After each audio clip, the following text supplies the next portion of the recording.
Guys, അപ്പോൾ again with full of power ഞാൻ തിരിച്ചെത്തിയിരിക്കുകയാണ്. ഇനിയൊരു തിരിച്ചുപോക്ക് ഉണ്ടാവില്ല എന്ന് ഞാൻ വിശ്വസിക്കുന്നു. ഞാൻ മാക്സിമം വീഡിയോസ് ഒക്കെ ഇടാൻ ശ്രമിക്കുന്നതായിരിക്കും. എന്തായാലും ഇന്നിന് രാവിലെ എനിക്കൊരു മരണം ഉണ്ടായിരുന്നു. അപ്പോൾ മരിപ്പിന് പോകാൻ വേണ്ടിയിട്ട് എണീറ്റ് റെഡി ആവുന്നതിന് മുമ്പേ ഞാൻ ഇടയ്ക്കിടയ്ക്ക് രാവിലെ ചെയ്യുന്ന പണിയാട്ടോ. ഇതൊന്നും അറിഞ്ഞിട്ടൊന്നുമല്ല. വണ്ടിയുടെ ബോണറ്റൊക്കെ പൊക്കിയിട്ട് എല്ലാം അവിടെ തന്നെ ഉണ്ടോ എന്നൊക്കെ നോക്കിയിട്ട് ഇങ്ങനെ വരും. ഓടി വന്ന വണ്ടിക്ക് ഓയിൽ ഉണ്ടോ എന്നൊക്കെ ചെക്ക് ചെയ്യും. കൂളൻ്റിൻ്റെ ഒക്കെ കളർ എപ്പോഴും പച്ച കളർ തന്നെയല്ലേ എന്നൊക്കെ നോക്കും. ഞാൻ പറഞ്ഞില്ലേ, എനിക്ക് രാവിലെ ഒരു മരണം ഉണ്ടായിരുന്നു. ഞാൻ അവിടെ പോകാനുള്ള മെയിൻ അട്രാക്ഷൻ ഈ ഒരു പശനിക്കഞ്ഞാണ്. എനിക്ക് മരിച്ച വീട്ടിലെ പശനിക്കഞ്ഞ് ഭയങ്കര ഇഷ്ടമാണ് ഗൈസ്.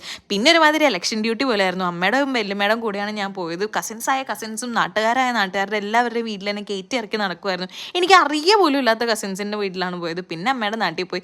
ഇവിടെ പിന്നെ നമുക്ക് എല്ലാവരും മാമന്മാരാണ്. ഇവിടുത്തെ ആൾക്കാരൊക്കെ നല്ല ആൾക്കാരാണ്. ഇവിടെ അമ്മയുടെ ഫ്രണ്ട്സും നാട്ടുകാരും എല്ലാവരും നമ്മുടെ മാമന്മാരാണ്. എല്ലാവരും നമ്മൾ കാണുമ്പോൾ അത്രയും സ്നേഹത്തോടെ തന്നെ ചെറുപ്പത്തിൽ കാണുമ്പോൾ പോലെ തന്നെ ഇപ്പോഴും ഉണ്ട്. അതിനുശേഷം നമ്മൾ ജങ്കാറ് കയറാൻ വേണ്ടി നിന്നപ്പോൾ കണ്ട സീനാട്ടത്. ആക്ച്വലി ഞാൻ ഭയങ്കര സന്തോഷമായി. എനിക്ക് see how happy they are. അതിനുശേഷം നമ്മുടെ മറിയം ബേബിയുടെ ആദ്യത്തെ ജങ്കാർ എക്സ്പീരിയൻസ് ആട്ടോ. ആളും നല്ല ഹാപ്പി ആയിരുന്നു. നമ്മൾ ഫസ്റ്റ് തന്നെ നമ്മുടെ പ്രാന്തൻ കുര്യച്ചൻ്റെ നടയിലേക്കാണ് പോയത്. ഇവിടെ എൻ്റെ അടുത്ത് എല്ലാവരും പറയും പ്രാന്തൻ കുര്യച്ചൻ്റെ നടാന്ന് പറയരുത്, കുര്യച്ചൻ്റെ നടാന്ന് പറഞ്ഞാൽ മതി എന്ന് എൻ്റെ അടുത്ത് പറയാറുണ്ട്. പക്ഷേ സ്റ്റിൽ എനിക്ക് പ്രാന്തൻ കുര്യച്ചൻ്റെ നടാന്ന് പറഞ്ഞാൽ ആ ഒരു ഫീല് കിട്ടത്തുള്ളൂ. എനിവേസ് ഞാൻ കാവ്യനെ കൂട്ടിയിട്ട് വെറുതെ പോർച്ചുഗീസുകാർ പണിതതാണ് ഇതെന്നൊക്കെ പറഞ്ഞ് ചുമ്മാ കയ്യിലിരിക്കുന്ന കഥയൊക്കെ എടുത്ത് തള്ളി ആളത് വിശ്വസിച്ചെന്ന് തോന്നുന്നു. എന്തായാലും നമ്മൾ ഈ എക്സ്ട്രയുടെ സംഭവങ്ങളും ഇങ്ങനെ കുറച്ച് നല്ല നല്ല കവർ ചെയ്യാൻ പറ്റിയ ഏരിയകളൊക്കെ നമ്മൾ സ്പോട്ട്സൊക്കെ കവർ ചെയ്തതിന് ശേഷം നമ്മൾ പർച്ചേസിങ്ങിന് വേണ്ടിയിട്ട് ഇറങ്ങി. ഈ ഒരു പാൻറ് ആക്ച്വലി നല്ല വെറൈറ്റി അല്ലേ, ഞാൻ ഇതിന് മുന്നേ ഇങ്ങനെ കണ്ടിട്ടില്ല കേട്ടോ.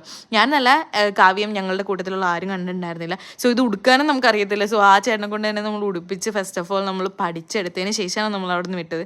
പിന്നെ നമ്മൾ ബീച്ചിലൊക്കെ പോയി ജസ്റ്റ് ഹാപ്പി ആയിട്ട് പർച്ചേസും കാര്യങ്ങളൊക്കെ നടന്ന് അങ്ങോട്ടും ഇങ്ങോട്ടൊക്കെ നടന്ന് നേരെ ഒരു ഹാപ്പി ഡേ ചെയ്ത് ഇങ്ങോട്ട് വീട്ടിലേക്ക് വന്നു.